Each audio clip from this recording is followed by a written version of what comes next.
अक्टूबर 2015 CIA headquarter Virginia. John Brennan को एक unknown number से कॉल आती है। कॉल करने वाला कोई बच्चा मालूम होता है जिसने जॉन को बताया कि उसने CIA के सारे सिस्टम को हैक कर लिया है। इस कॉल को प्रैंक कॉल समझा जाता अगर ये किसी आम इंसान को की जाती, लेकिन जॉन ब्रेनन उस वक्त दुनिया की सबसे पावरफुल इंटेलिजेंस एजेंसी CIA के डायरेक्टर थे, जिनको फोन करना तो दूर की बात, उनका पर्सनल मोबाइल नंबर जानना भी एक बहुत बड़ी बात है। ये कहानी है उन दो बच्चों की जिन्होंने CIA के सारे सिस्टम को हैक करके अमेरिका जैसी सुपर पावर को तिगनी का नाच नचा दिया था। वो बच्चे कौन थे और उन्होंने क्यों और कैसे ये कारनामा अंजाम दिया था। जब कॉलर से उसकी डिमांड पूछी जाती है तो वो कहता है कि अमेरिका मिडिल ईस्ट खसूसन फलस्तीन में हमले बंद करे और दुनिया को पुरअमन रहने दे। उसकी फोन कॉल से पहले ही CIA को मालूम पड़ चुका था कि उनका सिस्टम हैक हो चुका है। ये हैकिंग CIA समेत अमेरिका को क्या नुकसान पहुंचा रही थी, इसका आइडिया आपको वीडियो में आगे चल के हो जाएगा।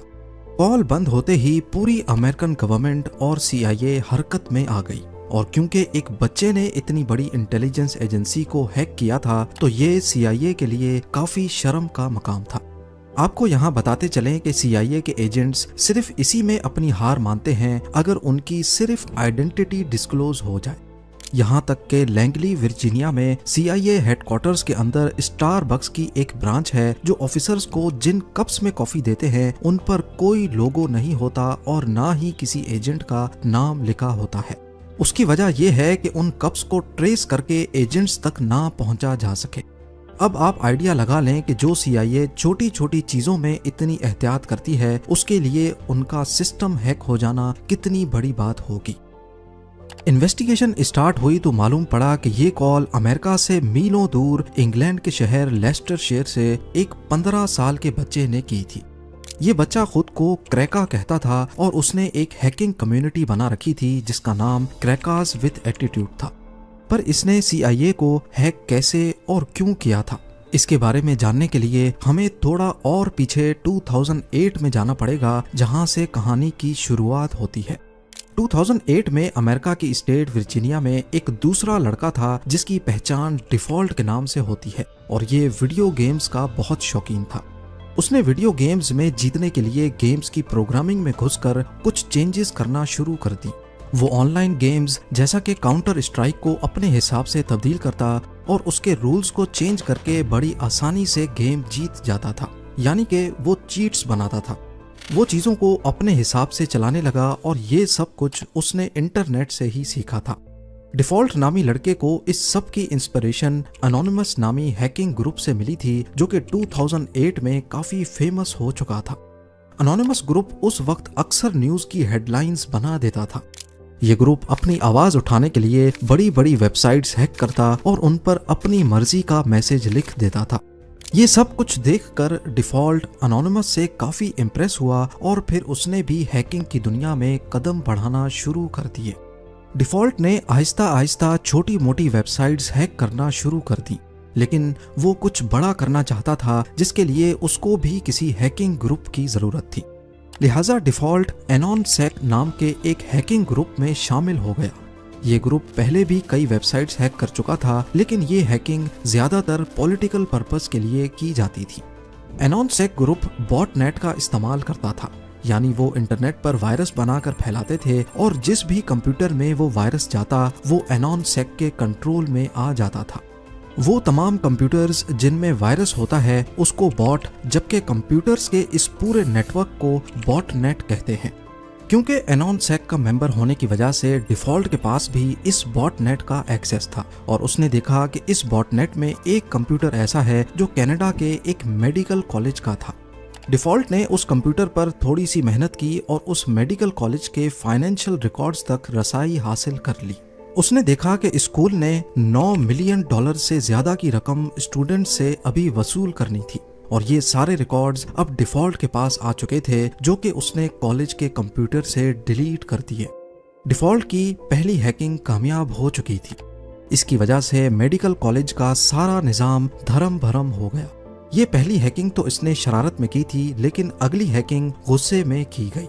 2014 में डेनमार्क की गवर्नमेंट ने एक शर्मनाक लॉ पास किया जिसके मुताबिक जानवरों के साथ जिनसी ज्यादती की जा सकती है। ये खबर पूरी दुनिया में एनिमल राइट एक्टिविस्ट को बहुत बुरी लगी। डिफॉल्ट के पास खुद भी एक कुत्ता था जिसको वो बहुत प्यार करता था। लिहाजा डिफॉल्ट ने गुस्से में आकर अपने ग्रुप के साथ मिलकर डेनमार्क की ऑफिशियल वेबसाइट को हैक किया और उस पर बड़ा बड़ा लिख दिया कि क्या आप जानते हैं कि आपकी सरकार जानवरों से ज्यादती की इजाजत देती है। ना सिर्फ इतना बल्कि डिफॉल्ट ने बॉटनेट का इस्तेमाल करके इस लॉ के फेवर में जितनी भी वेबसाइट्स बनाई गई थीं उन पर अटैक करके उनको भी बंद कर दिया। डेनमार्क की ऑफिशियल वेबसाइट हैक होने की वजह से ये बात फैल गई और पूरी दुनिया में डेनमार्क के इस कदम की मजम्मत होने लगी। लोग डेनमार्क को बुरा भला कहने लगे। आखिरकार डेनमार्क की सरकार ये प्रेशर बर्दाश्त ना कर पाई और अगले ही साल उनको ये फैसला वापस लेना पड़ा। डिफॉल्ट अपने मकसद में पहली बार कामयाब हो चुका था, पर लोग इसका क्रेडिट अनोनिमस ग्रुप को देने लगे क्योंकि उस वक्त यही हैकिंग ग्रुप हेडलाइंस बनाता था। ये बात डिफॉल्ट को बिल्कुल पसंद नहीं आई कि इतना बड़ा कारनामा किया तो उसने, लेकिन इसका क्रेडिट कोई और ले रहा है। लेकिन उसने हिम्मत नहीं हारी और अपना काम जारी रखा। दूसरे हैकर्स की तरह डिफॉल्ट भी अपनी आइडेंटिटी डिस्क्लोज नहीं करता था। उसको मालूम था कि हैकिंग की वजह से अगर कभी वो ट्रेस हो गया तो इसका अंजाम काफी भयानक हो सकता है। वो नॉर्मली अपने घर का वाईफाई इस्तेमाल नहीं करता था, बल्कि उसने एक सैटेलाइट कनेक्शन खरीद रखा था जिसको उसने अपने घर से काफी दूर इंस्टॉल किया हुआ था और वहां से अपने घर तक एक प्राइवेट नेटवर्क के जरिए वो इंटरनेट इस्तेमाल करता था। उसका कंप्यूटर भी काफी सिक्योर था, यहाँ तक कि इस सिक्योरिटी की वजह से उसका कंप्यूटर ऑन होने में 30 मिनट लगा था। मगर अपनी प्राइवेसी की खातिर उसको इतना इंतजार करने में कोई मसला नहीं था। खैर, अभी तक आपने इस कहानी के सिर्फ 2 कैरेक्टर्स के बारे में जाना है। एक है क्रैका जो कि इंग्लैंड और दूसरा डिफॉल्ट जो यूएसए में रहता था। 2013 से पहले ये एक दूसरे को नहीं जानते थे, पर एक वाकया हुआ जिसकी वजह से ये दोनों एक हो गए।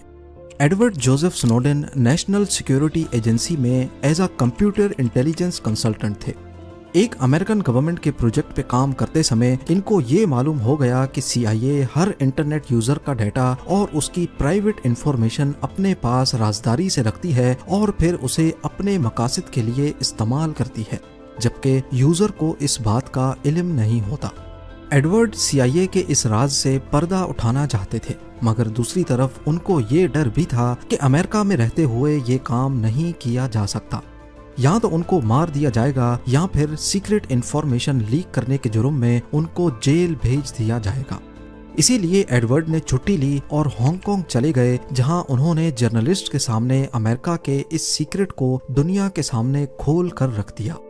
ये खबर लीक होते ही पूरी दुनिया में तहलका मच गया। लोगों में गुस्सा पाया जाने लगा कि उनका डाटा उनकी परमिशन के बगैर इस्तेमाल हो रहा है और उनकी नकलो हरकत पर पल पल नजर रखी जा रही है। इसी बात पर रिएक्शन के तौर पे डिफॉल्ट और क्रैका का आपस में कांटेक्ट हुआ। दोनों ने अमेरिकन गवर्नमेंट और CIA को सबक सिखाने का फैसला कर लिया। वो CIA को एहसास दिलाना चाहते थे कि लोगों की पर्सनल इंफॉर्मेशन जब लीक होती है तो कैसा महसूस होता है। क्रैका और डिफॉल्ट का मकसद एक था। डिफॉल्ट अपनी आवाम की प्राइवेसी खत्म करने पर USA से बदला लेना चाहता था, जबकि क्रैका गाजा पर किए जाने वाले हमलों का बदला लेना चाहता था। यानी दोनों का दुश्मन अमेरिकन सरकार थी। सबसे पहले उन्होंने अमेरिकन नेशनल इंटेलिजेंस एजेंसी के डायरेक्टर जेम्स क्लैपर का फोन नंबर पब्लिक कर दिया और किसी को भी सिर्फ गूगल करने से उनका फोन नंबर मिल जाता। अब वो किसी और हाई प्रोफाइल आदमी को हैक करना चाहते थे और उन्होंने CIA के डायरेक्टर जॉन ब्रेनन को हैक करने का मिशन संभाल लिया। क्रैका ने इंटरनेट पर जॉन के बारे में सर्च करना शुरू किया तो उसका एक पब्लिक फोन नंबर सामने आया। उसने देखा कि वो नंबर वेरिजॉन का था, जो कि एक अमेरिकन मोबाइल ऑपरेटर है। उसने वेरिजॉन की इंटरनल टेक टीम को उसी कंपनी का एम्प्लॉय बनकर फोन किया और कहा कि वो एक कस्टमर की प्रॉब्लम सॉल्व करने के लिए उनसे राब्ता कर रहा है, क्योंकि उसके सिस्टम में कोई टेक्निकल इशू है। वेरिजॉन की टीम ने उसकी आइडेंटिटी कंफर्म करने के लिए पिन कोड मांगा, जो वो ऑलरेडी हैक करके मालूम कर चुका था। वेरिफिकेशन के बाद वेरिजॉन ने जॉन ब्रेनन की पर्सनल डिटेल्स क्रैका से शेयर कर दी। अब क्रेका के पास जॉन ब्रेनन का account number, backup mobile number, address और उसके बैंक कार्ड के आखिरी 4 डिजिट्स भी मौजूद थे। अब अगला स्टेप ब्रेनन का ईमेल हैक करना था। उसने मालूम किया कि ब्रेनन याहू या जीमेल के बजाय AOL नामी कंपनी का ईमेल इस्तेमाल करता है। उसने AOL सपोर्ट टीम को कॉल किया और कहा कि मैं अपना पासवर्ड भूल गया हूं, उसको रीसेट करवाना है। AOL के सपोर्ट मेंबर ने कंफर्म करने के लिए बैंक कार्ड के आखिरी 4 डिजिट्स पूछे जो क्रेका के पास पहले से मौजूद थे। इस तरह क्रेका ने फौरन उसके ईमेल एड्रेस का एक्सेस पा लिया। अब CIA के डायरेक्टर का पर्सनल ईमेल अकाउंट क्रेका के पास था। उसने जॉन ब्रेनन का प्राइवेट ईमेल खोला जिसमें सारे इंपॉर्टेंट और टॉप सीक्रेट डॉक्यूमेंट्स मौजूद थे। दूसरे CIA ऑफिसर्स का डाटा, उनके सोशल सिक्योरिटी नंबर्स और गवर्नमेंट से मिलने वाली इंस्ट्रक्शंस। तब तक ब्रेनन को भी खबर हो चुकी थी कि उसका ईमेल अकाउंट हैक हो चुका है और उसने फौरन अपना अकाउंट बंद करवा दिया। मगर अब काफी देर हो चुकी थी क्योंकि क्रेका ये सारा डाटा अपने पास डाउनलोड कर चुका था। क्रेका ने एक एक करके सारे ऑफिशियल डॉक्यूमेंट्स पब्लिक करना शुरू कर दिए, जिससे पूरे अमेरिका में एक कोहराम मच गया। पूरी दुनिया में CIA की बदनामी हो रही थी। अब उनके लिए हैकर्स को पकड़ना मजबूरी बन चुका था। वो हर हाल में जल्द अज जल्द उनको पकड़ना चाहते थे, लेकिन वो कोई भी सुराग हासिल नहीं कर पाए।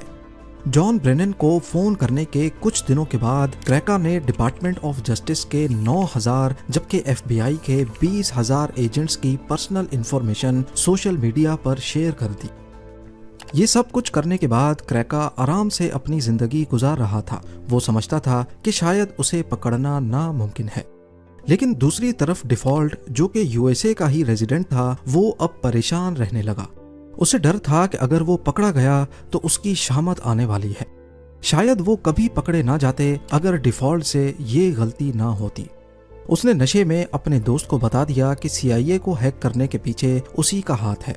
बस ये गलती डिफॉल्ट और क्रेका दोनों को ले डूबी। चंद दिनों के बाद FBI ने डिफॉल्ट के कमरे में छापा मारा और उसको घसीटते हुए ले गए।